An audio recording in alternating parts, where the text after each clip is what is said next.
Welcome to F for Forensics, the podcast where we dive deep into the bits and bytes of the digital world. Today we're diving into one of the most important shifts in modern investigations. F is for federated identity, when login is the crime. It's a great title. It sounds a bit procedural on the surface, doesn't it? A little bit, yeah. But once you actually peel back the layers, you realize we are talking about a really fundamental restructuring of the threat landscape. Right. We aren't just talking about a change in tactics. We're talking about a change in, the physics of digital crime. The physics have changed. I think that is the absolute right way to frame it. You know, when we usually talk about digital forensics, or even just when I'm reading up on the latest breaches, I have this very Hollywood-influenced image in my head. We all do. Yeah, it's the break-in model. Oh. I picture a guy in a hoodie, slamming energy drinks, furiously typing code, looking for a zero-day exploit to smash through a firewall. Right. It's kinetic. Right. Involves force. That image, the break-in, it's dominated our collective imagination for 30 years. And honestly, it has dominated our security budgets too. Oh, for sure. We spend billions building higher walls, deeper moats, and, stronger locks. We operate on this assumption that the attacker is an outsider trying to force their way in. But the core premise we are discussing today of attackers breaking in is, for all intents and purposes, over. It's DFIR. Over. Largely, yes. Now they simply log in. Which is a significant, terrifyingly more difficult problem to solve. Mm-hmm. If they aren't breaking the door down, but simply unlocking it with the key, the alarm doesn't ring. Exactly. That's the perfect way to put it. If the attacker is logging in, they are using the front door. They're using the legitimate keys. So to the security system, to the firewall, to the intrusion detection system, to the logging server, they look exactly like you. Indistinguishable. They look like a verified employee doing verified work. This is a massive shift in how crimes are committed, and consequently, it forces a massive shift in how those crimes must be investigated. You can't look for broken glass anymore. You have to look for something else entirely. So that's our missions for this deep dive. We need to analyze this concept of federated identity.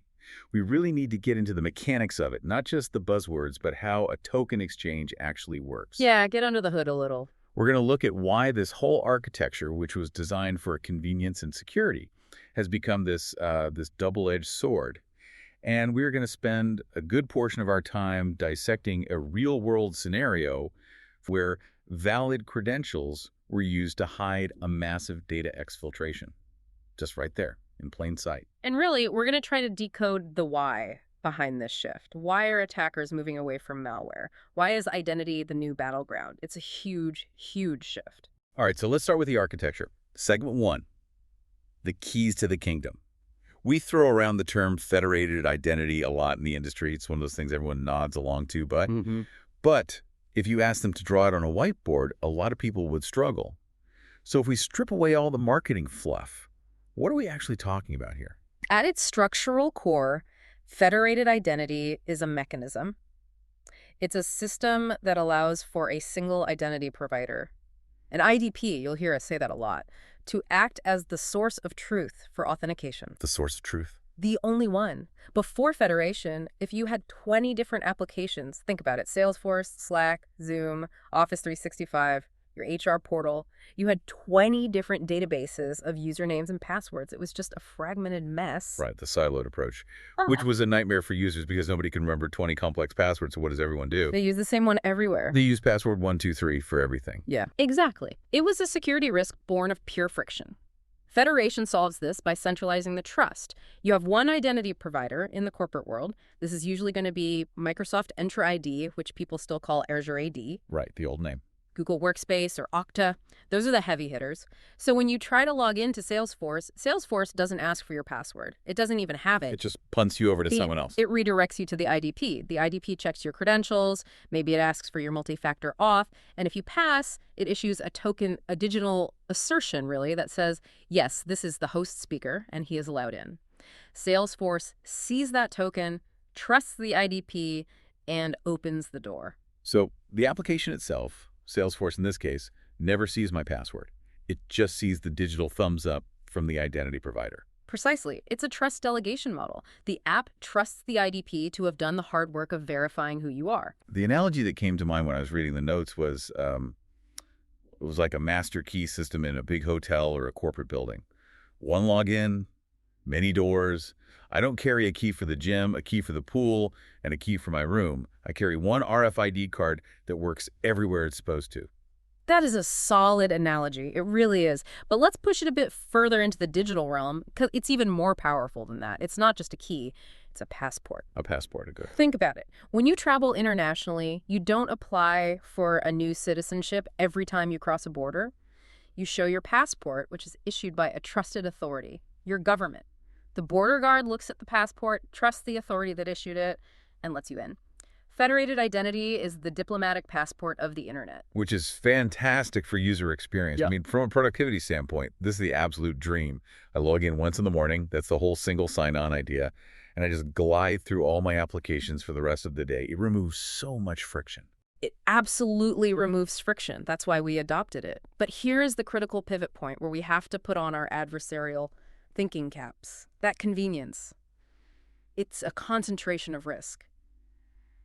If you're a criminal, what do you see when you look at a federated identity architecture? I see a single point of failure, a huge one. If I can get that one passport or that one master key, I don't just have access to your email, I have access to everything. You see a massive efficiency gain. You don't have to break into 20 different houses anymore. You just have to get the key to the one master lock. We call this concept trust inheritance. Trust inheritance, yeah. If an attacker compromises that single identity, that one primary refresh token or that one set of credentials, they inherit the trust that's associated with that user across the entire ecosystem. Right. They aren't just breaking into your Outlook anymore. Because that identity is federated, they are effectively logged into your SharePoint, your Teams chats, your AWS console, your third-party SaaS tools, everything. So the blast radius of a single compromised credential has it's expanded exponentially. Exponentially. In the old days, if I stole your email password, I could read your email. Great. Maybe I could go reset a few other passwords, but I had to work for it. There were extra steps. Right. Now, if I steal your federated session, I am you everywhere. Instantly. I don't have to laterally move by hacking servers. I lateral move by clicking Open App. So if they get my key card, they aren't just in the lobby. They're in the penthouse, the vault, and the server room all at once. And they didn't have to hack the server room door or pick the lock on the vault. They just walked in because the system is designed at a fundamental protocol level to trust the holder of the token. The system just works as designed. That puts an absolutely immense amount of pressure on that initial authentication process. Yeah. If the identity is the new perimeter, that perimeter had better be bulletproof. It has to be. Which brings us to the second segment, the invisible intruder. We've established that the mechanism of federation. Now we need to look at that. How? How does this attack actually manifest in the real world? This is where the forensic mindset has to completely shift gears. We talked about the guy in the hoodie and the break-in. In a traditional investigation, say from 10 years ago, we had very specific indicators of compromise, or IOCs. Right. We looked for malware hashes, we looked for exploits, shell code that takes advantage of a buffer overflow or some other software bug. We looked for suspicious executable files dropped in the System32 folder. The digital smoking guns. The stuff you could point to and say, that's the bad thing right there. Right. Tangible evidence. But in a federated identity attack, those things simply do not exist. There is often no malware, no exploits, and no suspicious files dropped on the endpoint. The attacker isn't installing a backdoor. They are using the front door features that the IT department configured. This is why we call it the invisible intruder. Yeah. So if I run a really deep, thorough virus scan on the laptop of a user who has been compromised this way, what am I going to find? You are going to find absolutely nothing. Zero. The device is clean. The antivirus logs are empty. The EDR, the endpoint detection and response sensors haven't triggered a single alert. Not a single one. Because the attack didn't happen on the device, it happened in the cloud and the identity layer. The endpoint was just a dumb terminal used to initiate the first access. But wait a minute. We aren't defenseless here. Yeah. I mean, the industry realized passwords were weak years and years ago. We have multi-factor authentication, MFA. We have the codes on our phones, the push notifications, the biometrics. Surely that stops the login attack. It should. If I have the key, but I don't have that second factor, I shouldn't be able to get in. That is the comforting lie we all tell ourselves. You see the marketing from Microsoft and Google. MFA stops 99.9% of attacks. And you know what? For automated credential stuffing scripts, that's largely true. For the dumb attacks, yeah. For the dumb attacks, it works great. But for a targeted attack, the reality is terrifying. In these breaches, the ones we're talking about, the attackers often pass MFA. They don't bypass it in the sense of hacking the code. They satisfy the requirement. Satisfy it. Yeah. How do you satisfy a requirement for a code that is on a device physically in my pocket? How is that possible? Well, there are a few ways. There's an entire marketplace of tools and techniques designed to do exactly this. We aren't just talking about SIM swapping, which is noisy and highly targeted. We are talking about something much more scalable. Okay. First, there's the low-tech version. MFA fatigue. MFA fatigue, just wearing the user down. Exactly. The attacker has your password, they trigger a login, your phone buzzes with a push notification, approve sign in. You hit deny, they do it again. Buzz, deny. They do it 20 more times in the middle of the night. At some point, you're just going to hit approve to make it stop. You're half asleep, you're annoyed, you think it's a bug, you just want the noise to stop, you hit approve, and that's it. Game over. That's a human vulnerability, not a technical one. But what about the more sophisticated methods? That's where we get into adversary in the middle or ATM attacks. There are toolkits out there, things like Evil Jinx 2, that make this almost trivial to set up. Okay, walk us through an ATM attack. How does it work mechanically? It's essentially a very clever proxy. The attacker sends you a phishing link. You click it. The page that loads looks pixel perfect, exactly like the Microsoft 365 login page you see every day. It's just a fake, though, a clone. It's a clone, but it's also a relay. So you type your username and password into the fake page. The attacker server, the one in the middle, takes those credentials and forwards them to the real Microsoft server in real time. Okay, so it's not just storing them, it's using them. Instantly, Microsoft sees the correct password and says, okay, great, now give me the MFA code. The attacker's page then mirrors that request to you. Your screen now says, enter your MFA code. So I look at my phone, I see the 6-digit code, and I type it into the fake page. And the attacker server grabs that code and forwards it to Microsoft. Microsoft verifies the code is valid and then issues the session token. That's the golden ticket, the digital cookie that keeps you logged in. And the attacker grabs it. The attacker server intercepts that token, keeps a copy for themselves, and then passes you along to the real website.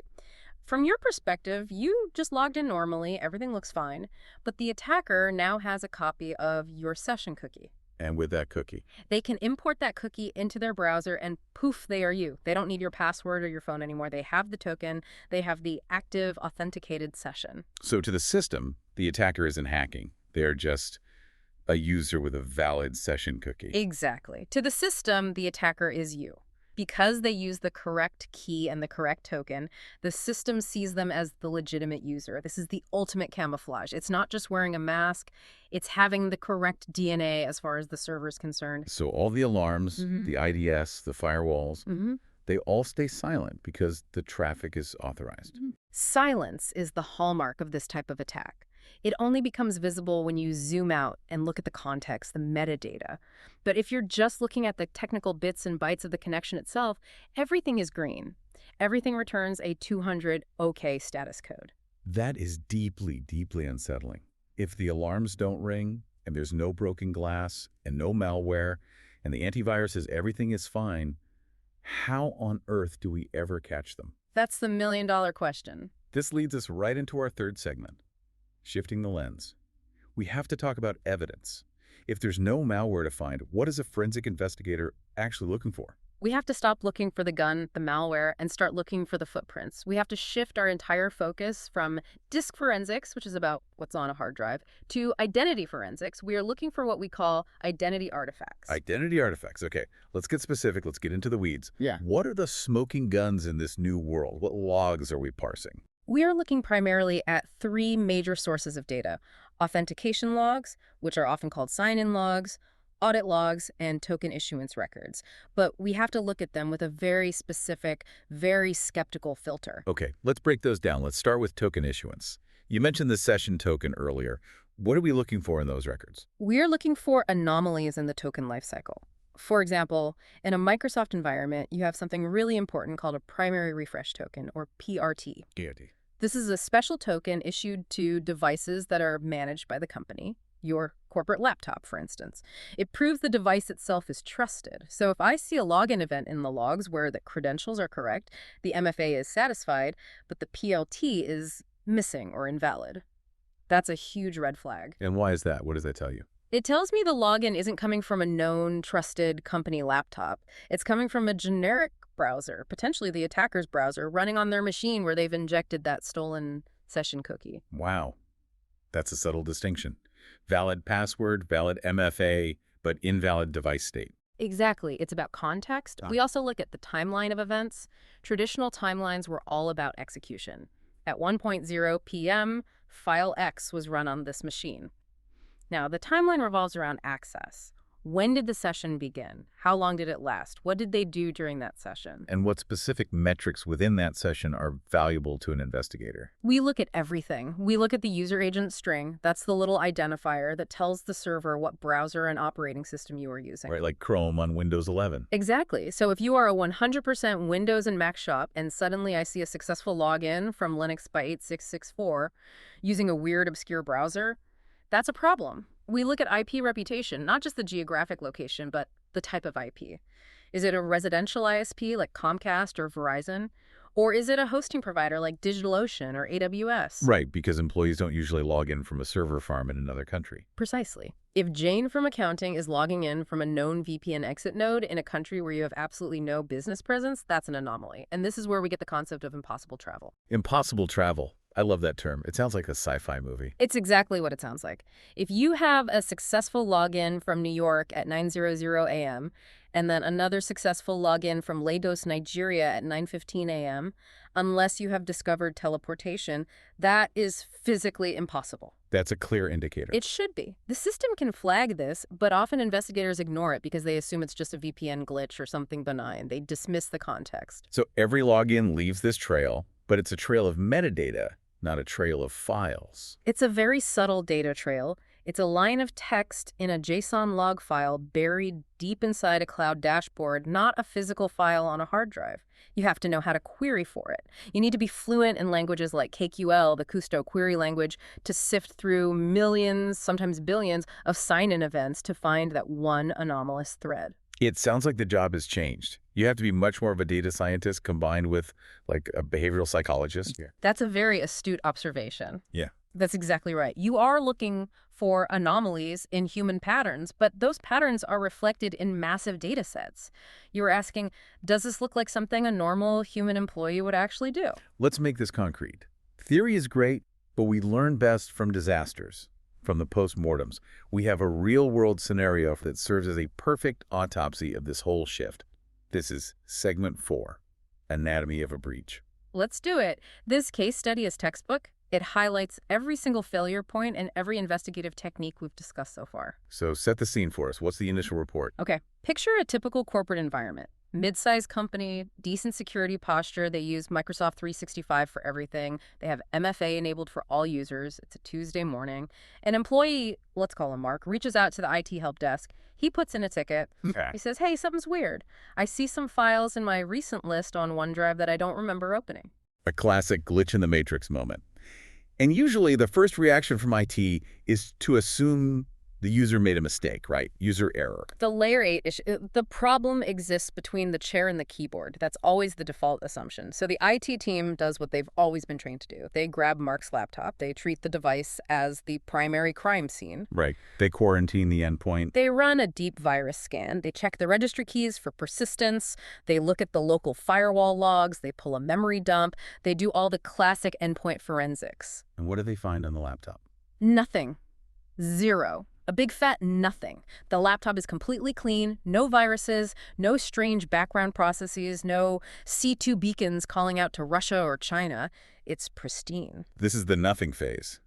And in the old days, or with a less experienced team, they might have just closed the ticket right here. Mark, you probably clicked it by mistake and forgot. Ticket closed. Exactly, and that happens all the time. But in this scenario, the analysts thankfully had a feeling something wasn't right. They decided to dig deeper. They decided to pivot from the endpoint to the identity. They logged into the Entra ID portal and pulled Mark's sign-in logs for the last 24 hours. And here is where the story changes completely. This is the breakthrough moment. What did the logs show? They saw a login sequence starting around 2 a.m. Now, Mark is a standard employee. He works 9 to 5. So 2 a.m. is already highly suspicious. That's the first anomaly. First anomaly. Then they saw a few failed password attempts, likely the attacker testing credentials they bought or a script running. And then at 2:13 a.m., a successful login. 2:13 in the morning. followed by... A successful MFA approval. Okay, stop right there. Let's really focus on this. Yeah. Mark is asleep in his bed. The log says MFA satisfied.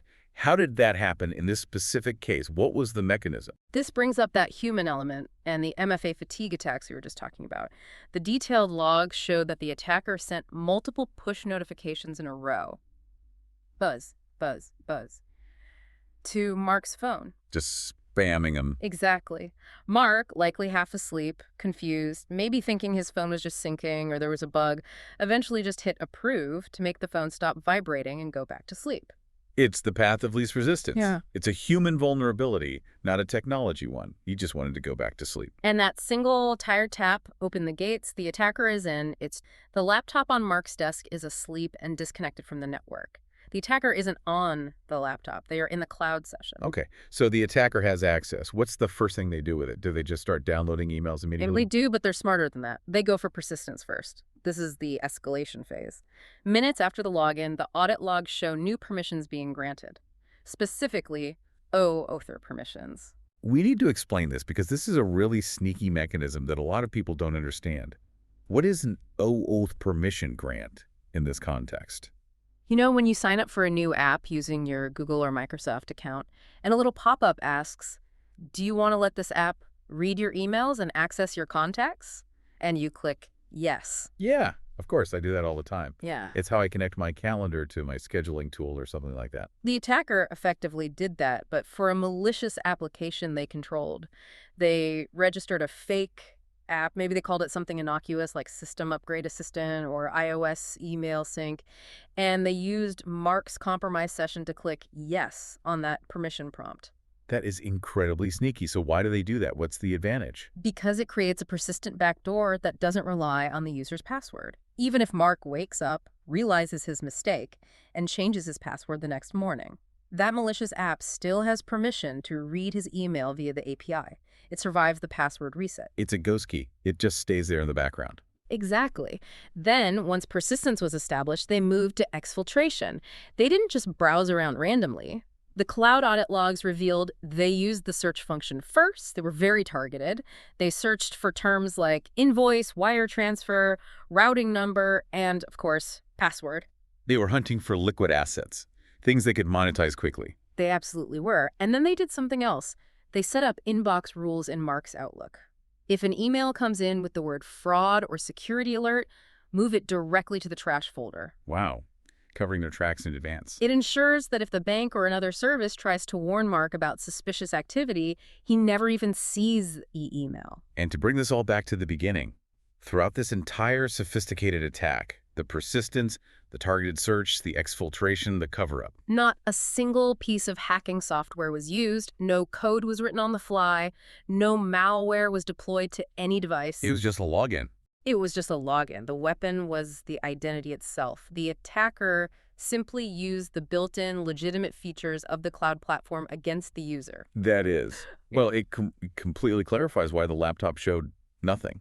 If you were just looking at the laptop, you would have missed the entire crime scene. You would have been dusting for fingerprints in the wrong county. You were investigating the physical office while the robbery was happening on the bank across town, all done through their own online banking portal. Which leads us perfectly into segment 5. We need to talk about the pitfalls, the mistakes. Why do investigators miss these attacks? It seems so obvious now that you've laid it out. Check the logs, look for the 2 a.m. login, but clearly people are missing it all the time. They are, and it comes down to mindset, training, and frankly, cognitive bias. The first and biggest pitfall is what I call the valid credential fallacy. The valid credential fallacy. I like that name. Break it down for us. It's the cognitive bias where an investigator sees login success or MFA satisfied in a log, and their brain automatically categorizes that event as legitimate. They see success and they stop looking. Computer says yes, so it must be fine. Move on to the next log entry. Exactly. We're trained from day one to look for failures. We look for brute force attacks, thousands of failed password attempts lighting up the dashboard. But a skilled attacker only needs one single success.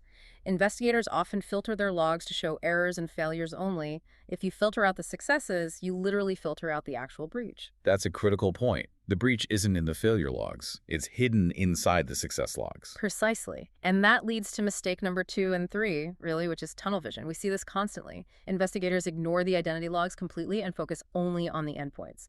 They are comfortable with disk imaging. They know how to use encase or FTK or volatility. They are deeply uncomfortable with JSON logs and cloud APIs and KQL queries. So they look where the light is, not where the keys were actually lost. That is the perfect analogy. You are performing a brilliant, technically proficient investigation of the wrong thing. You are dusting a window for fingerprints when the thief walked right through the open front door, waved at the camera, and sat down on the couch. So we need a fundamental mindset shift. We need to accept that the crime scene is no longer a physical object you can hold in your hand. Modern forensics requires you to accept that identity is the new perimeter. And if you aren't investigating identity, you aren't really investigating the case. You're only investigating half the case. And usually, you're investigating the irrelevant half. So what does this mean for the future of the profession? That's segment 6, the future of forensics. If I'm a digital investigator, or maybe an aspiring one listening to this right now, I might be feeling a little obsolete if all I know is how to image a hard drive. What new skills do I need to learn to survive? You aren't obsolete, but you absolutely need to adapt. The fundamental principles of investigation-preserving evidence, chain of custody, timeline analysis, those remain rock solid. But the terrain has changed completely. You need to understand the architecture of the cloud. Be specific. What systems do I need to go learn right now? You need to understand how these big identity systems work. You need to know Entra ID, Okta, Google Workspace, inside and out. Not as a user, but as an administrator and an investigator. You need to understand the token lifecycle. What is a refresh token? What is an access token? How long do they live? If I revoke a user session, does it kill the access token immediately? Spoiler alert, in many cases, it usually doesn't. Correct. It often doesn't, which is a huge forensic artifact in itself.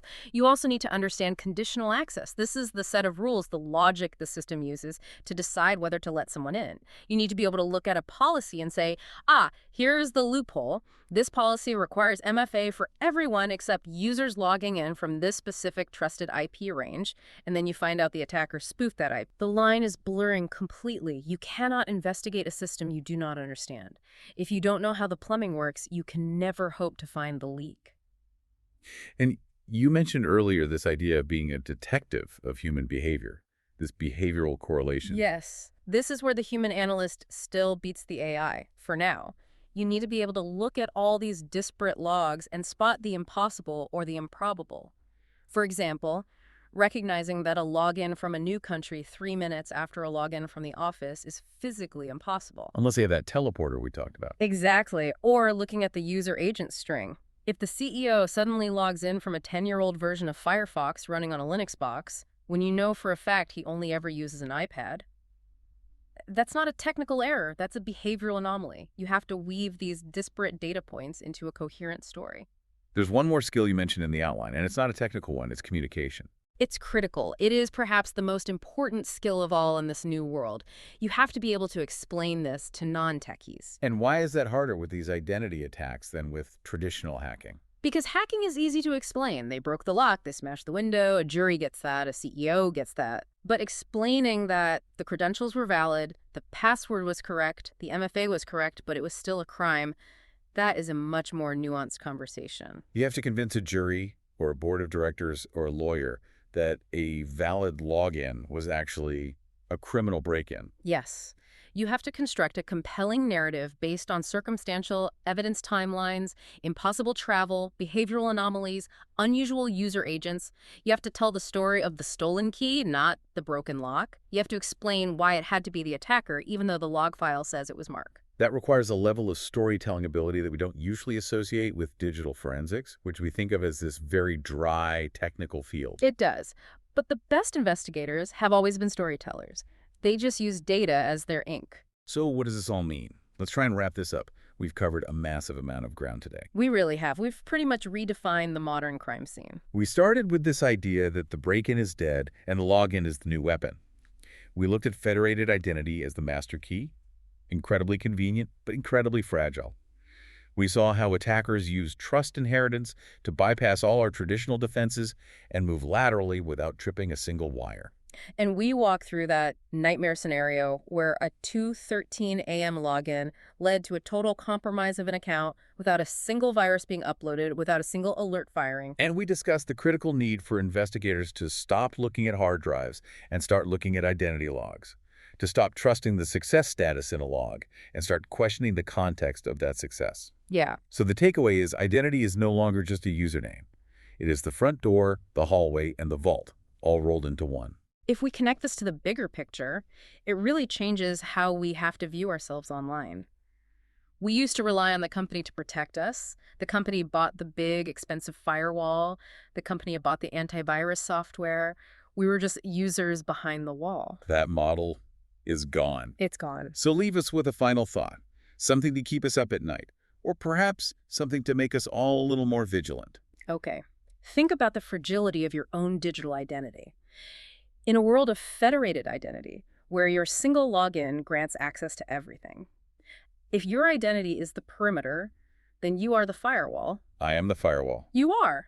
Every single time you get an MFA prompt on your phone, you are the security guard making the decision whether to open the main gate.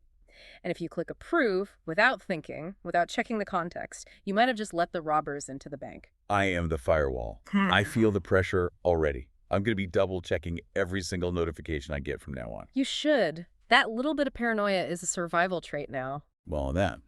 Terrifying, but very educational note. Yeah. That brings us to the end of this deep dive. But don't worry, we're not done exploring the dark corners of the cloud. Not even close. The cloud is a big place, and the shadows are getting longer. Next time, we are going even deeper. We are breaking down how attackers operate without malware, without files, and sometimes without touching a user's device at all. We'll look at living off the land binaries and scripts that run entirely in memory. It's the ghost in the machine. So please, make sure you subscribe and follow us on social media at F4Forensics. You really won't want to miss what comes next. Stay curious, stay careful. And we'll see you next time.